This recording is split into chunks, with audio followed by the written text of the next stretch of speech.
Hey guys, this Neeraj. स्वागत है आप सभी का आज की क्लास में। सुबह के बज गए 6 और इस समय हमें करना है उत्तराखंड सामान्य ज्ञान की प्रैक्टिस। तो ये जो हमारा टाइम है सुबह 6 बजे का, इस समय क्यूट्रिक्स 2.0 पर होती है UK PSC UK triple SC के सभी प्रतियोगी परीक्षाओं के लिए उत्तराखंड सामान्य ज्ञान की तैयारी।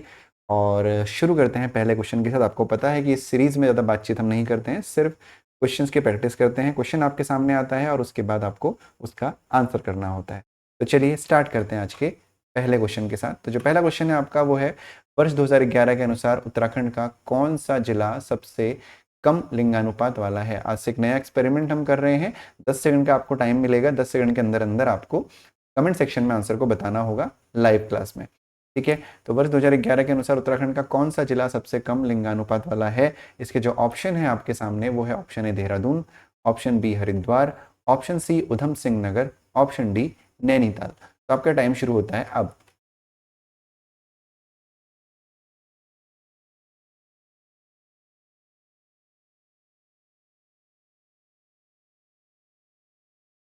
सही आंसर है ऑप्शन बी हरिद्वार। यानी 2011 के अनुसार उत्तराखंड का सबसे कम लिंगानुपात वाला जो जिला है वो हरिद्वार है। पढ़ते हैं अगले प्रश्न की तरफ। तो अगला प्रश्न जो है हमारा वो है, लिंगानुपात की दृष्टि से उत्तराखंड का भारत में कौन सा स्थान है। लिंगानुपात की दृष्टि से उत्तराखंड का भारत में कौन सा स्थान है। इसके जो ऑप्शन आपके सामने हैं वो है, ऑप्शन ए 13th यानी 13वां, ऑप्शन बी 17वां, ऑप्शन सी 25वां या ऑप्शन डी 20वां। कौन सा स्थान है आपको बताना है। आपका टाइम शुरू होता है अब।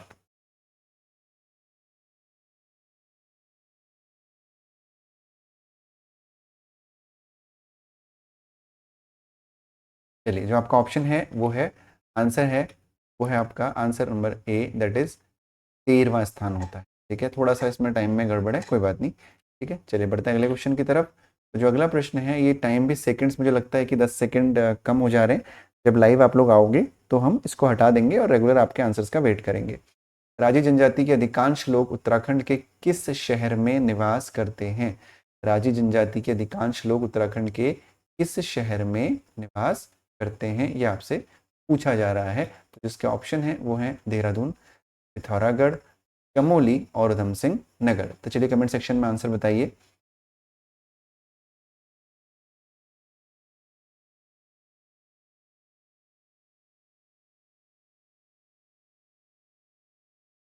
तो जो सही आंसर है वह ऑप्शन नंबर बी, पिथौरागढ़। उम्मीद करता हूँ कि आपको ये क्वेश्चन अच्छे लग रहे होंगे। अगर आपको क्वेश्चन अच्छे लग रहे हैं और ये सीरीज अच्छी लग रही है हमारी, तो चैनल को सब्सक्राइब जरूर कर दीजिएगा और वीडियो को लाइक जरूर कर दीजिएगा और अपने दोस्तों के साथ अपने टेलीग्राम चैनल्स पे, जहाँ जहाँ पे आपके ग्रुप में आप जुड़े हुए हैं वहाँ पे ज़रूर शेयर करिएगा। तो अगले क्वेश्चन की तरफ हम बढ़ रहे हैं। अगला क्वेश्चन है आपका, निम्नलिखित में से कौन जौनसारी गायक है। जौनसारी गायक कौन है आपको बताना है। आपके ऑप्शन है, ऑप्शन ए Jagat Ram Verma, option B Fakir Singh Chauhan, option C Nandlal Bharati, option D उपयुक्त सभी। तो आपका टाइम शुरू होता है अब। जल्दी से कमेंट सेक्शन में आपको आंसर बताना है।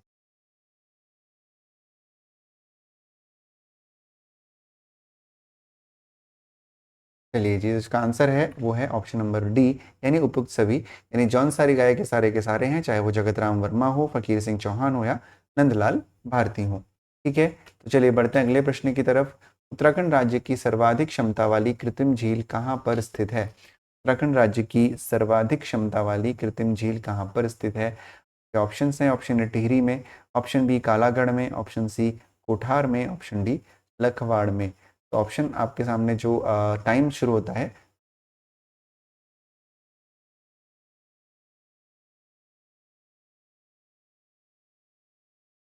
आपका जो सही ऑप्शन है, सही आंसर है वो है ऑप्शन सी कोठार में। तो याद रखिएगा, उत्तराखंड की सर्वाधिक क्षमता वाली कृत्रिम झील जो है वो कोठार में है। अगला प्रश्न है आपका, निम्नलिखित में से उत्तराखंड की सबसे बड़ी जल परियोजना कौन सी है। निम्नलिखित में से उत्तराखंड की सबसे बड़ी जल परियोजना कौन सी है, ये आपसे पूछा गया है। ऑप्शन ए है टिहरी परियोजना, ऑप्शन बी है खादोरी परियोजना, ये टिहरी नहीं टिहरी होगा और मिसिंग है यहाँ पे, ऑप्शन सी पथरी परियोजना, ऑप्शन डी शारदा परियोजना। ठीक है, तो चलिए कमेंट सेक्शन में आंसर दीजिए कि उत्तराखंड की सबसे बड़ी जल परियोजना कौन सी है। का जो आंसर होगा वो होगा ऑप्शन नंबर ए, टिहरी परियोजना। ठीक है, याद रखिएगा। अगला क्वेश्चन है आपका, कोऑपरेटिव ड्रग्स फैक्ट्री उत्तराखंड के किस शहर में स्थित है। कोऑपरेटिव ड्रग फैक्ट्री उत्तराखंड के किस शहर में स्थित है? तो जिसका आंसर है आपका वो है ऑप्शन ए, ऑप्शन है वो है option A Ranibagh, option B Ranipur, option C Rani Pokhri, option D Ranikhet. चलिए, क्वेश्चन आपसे पूछा गया है, कोऑपरेटिव ड्रग्स फैक्ट्री उत्तराखंड के किस शहर में स्थित है? तो ऑप्शन आपके सामने है, आंसर आपको बताना है, और जिसका सही आंसर होगा वो होगा ऑप्शन नंबर डी। ठीक है, अगला प्रश्न देखते हैं। अगला प्रश्न जो है हमारा वो है, उच्च शिक्षा निदेशालय उत्तराखंड के किस शहर में स्थित है? उच्च शिक्षा निदेशालय उत्तराखंड के किस शहर में स्थित है? इसके ऑप्शन आपके सामने है, option A Nainital, option B Dehradun, option C Roorkee, या ऑप्शन डी हल्द्वानी।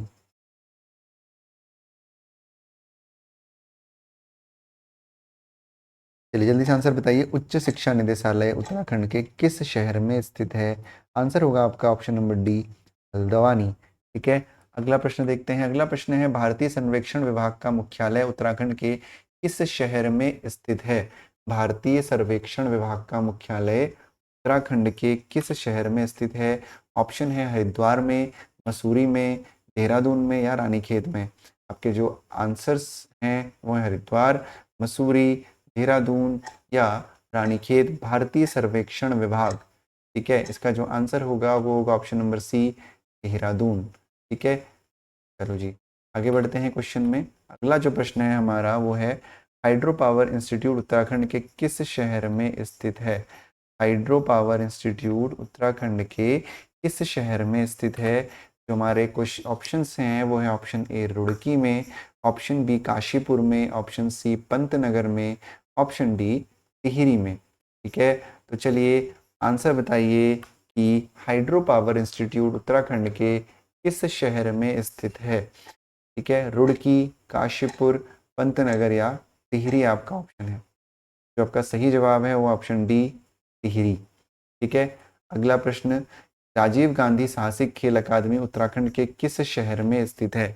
राजीव गांधी साहसिक खेल अकादमी उत्तराखंड के किस शहर में स्थित है? ठीक है, ऑप्शन है आपके टिहरी में, उत्तरकाशी में, नैनीताल में, या देहरादून में। ठीक है, तो जो आपके ऑप्शन है वो है टिहरी, उत्तरकाशी, नैनीताल, या देहरादून। आपको आंसर बताना है कमेंट सेक्शन में, ऑप्शन ए, बी, सी, या डी। ठीक है, जल्दी से बताइए। जो आंसर है आपका ऑप्शन ए होगा, टिहरी में राजीव गांधी साहसिक खेल अकादमी स्थित है। ठीक, अगला प्रश्न है हमारा, निम्नलिखित में से किस नेता की मृत्यु 1942 में जेल में भूख हड़ताल के कारण हुई थी?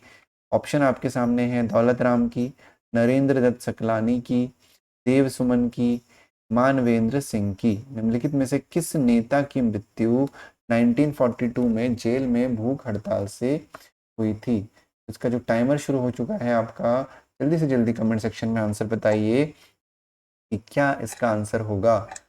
आंसर होगा वो होगा ऑप्शन नंबर सी, श्रीदेव सुमन की जो मृत्यु थी वो 1942 में हुई थी और भूख हड़ताल के कारण हुई थी। अगला प्रश्न है हमारा, प्रसिद्ध बाल साहित्यकार रस्किन बॉन्ड की निम्न में से प्रथम रचना कौन सी है? प्रसिद्ध बाल साहित्यकार रस्किन बॉन्ड की निम्न में से प्रथम रचना कौन सी है? आपके ऑप्शन है, option A a hunterman, option B है आपका room of the roof, option C है man and forest, option D है उपयुक्त में से कोई नहीं। ठीक है, उपयुक्त में से कोई नहीं। तो आपका टाइम शुरू होता है अब, जल्दी से बताइए। प्रसिद्ध बाल साहित्यकार रस्किन बॉन्ड की निम्न में से प्रथम रचना कौन सी है? जो आपका सही जवाब है वो है रूम ऑफ द रूफ। ठीक है, रूम ऑफ द रूफ आपका सही जवाब है। अगला प्रश्न देखते हैं। अगला प्रश्न जो हमारा है वो है, निम्नलिखित में से किसे इंसाइक्लोपीडिया ऑफ उत्तराखंड के नाम से जाना जाता है? बहुत ही इंटरेस्टिंग और अच्छा क्वेश्चन है। निम्नलिखित में से किसे इंसाइक्लोपीडिया ऑफ उत्तराखंड के नाम से जाना जाता है? आपके ऑप्शन है यहाँ पे, option A Manglesh Dabral, option B Shiv Prasad Dabral, option C Viren Dangwal, और ऑप्शन डी है आपका गोविंद चातक। इंसाइक्लोपीडिया ऑफ उत्तराखंड इन चारों में से किसे कहा जाता है, ये आपको बताना है। तो आपका सही जवाब है Shiv Prasad Dabral, option number B. इनको इंसाइक्लोपीडिया ऑफ उत्तराखंड के नाम से जाना जाता है। अगला प्रश्न है आपका, वैली ऑफ फ्लावर्स पुस्तक के लेखक कौन है? वैली ऑफ फ्लावर्स पुस्तक के लेखक कौन है? जो आपके ऑप्शन है इस क्वेश्चन के लिए वो रहेंगे Adam Smith, Frank S Smith, Shakespeare या Manish Desai. Adam Smith, Frank S Smith, Shakespeare या मनीष देसाई। जो आपके टाइम शुरू होता है वो शुरू होता है अब।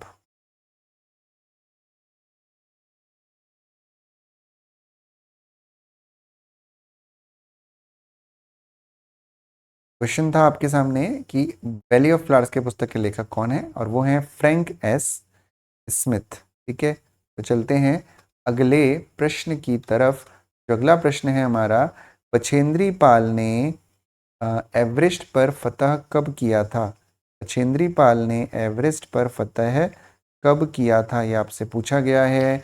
आपके सामने ऑप्शन हैं। ऑप्शन है 24 मई 1981, ऑप्शन बी 24 मई 1983, ऑप्शन सी 24 मई 1984 और ऑप्शन डी 24 मई 1985। ठीक है, तो चलिए जल्दी बताइए इसका आंसर क्या होगा। कमेंट सेक्शन में बताइए, ऑप्शन ए होगा, बी होगा, सी होगा या डी होगा। Come on.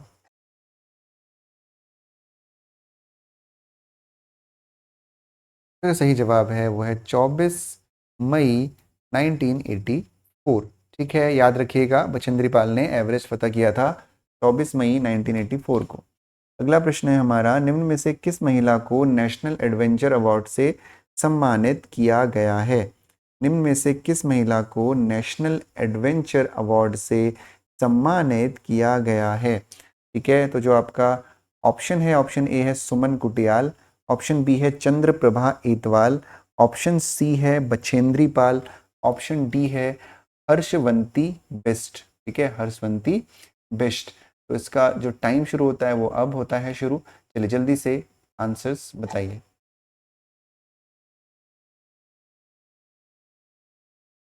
अगला जो इसका आंसर होगा, यानी नेशनल एडवेंचर अवार्ड से सुमन कुटियाल को सम्मानित किया गया था। अगला प्रश्न है आपका, लैंसडाउन छावनी की स्थापना कब की गई थी?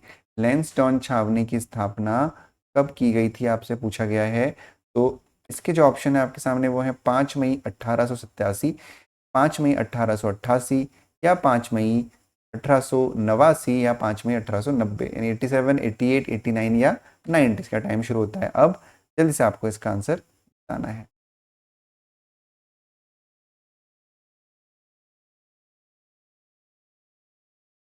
सही आंसर है 5 मई 1887। ठीक है, तो इसका जो आज की जो क्लास है उसको हम यहीं पर समाप्त करेंगे। उम्मीद करता हूँ कि आपको ये जो हमारी क्विज की क्लास है ये अच्छी लग रही होगी। अगर अच्छी लग रही है तो रेगुलर लाइव 6 बजे आइए और क्विज को अटेंड करिए। ठीक है, ये जो क्लास है सुबह 6 बजे रोज होगी, एवरीडे होगी, तो इसको मिस बिल्कुल मत करिए। आपका इसमें रिवीजन हो जाएगा। जब आप लोग नंबर में ज़्यादा होंगे, लाइव आएंगे, करीब 20-30 लोग लाइव आएंगे डेली, तब जाके हम लोग नंबर ऑफ क्वेश्चंस को भी बढ़ाएंगे। दिन के 50-50 क्वेश्चन हम लोग रोज रखेंगे, लेकिन उसके लिए टारगेट है कम से कम 30 बच्चे लाइव होने चाहिए। ठीक है, तो चलिए ध्यान रखिए अपना, पढ़ाई करते रहिए और लेक्चर की प्रिपरेशन स्टार्ट कर दीजिए विद क्यूट्रिक्स 2.0।